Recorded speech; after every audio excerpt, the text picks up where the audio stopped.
حدیث پاک میں فرمایا وہ جوان جس نے جوانی اللہ کے لیے گزاری اور تنہائی میں بیٹھا تو آنکھوں سے آنسو چھلک پڑے اللہ کے خوف سے، یوم لا ظل الا ظلہ، قیامت میں دھوپ ہی دھوپ ہوگی، وہ آقا نے فرمایا کوئی سایہ نہیں ہوگا، اور اس جوان کو رب عرش کے نیچے سائے میں جگہ دے گا۔ میرے دوستو، اسی لیے اپنی جوانی کی صلاحیتوں کو اس پر لگاؤ۔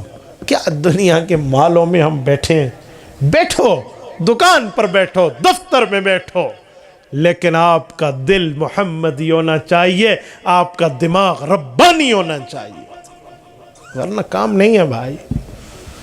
آج لوگ باہر پیسے کمانے کے لیے جاتے ہیں، میں کہتا ہوں اللہ سے اپنے وطن کی روزی مانگو، وطن کی روزی۔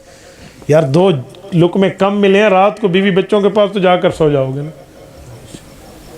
اور جو لوگ بیچارے باہر بیٹھے ہوئے ہمارے اوورسیز بن کے، مجھے ان کی قربانیوں پر حیرت ہوتی ہے۔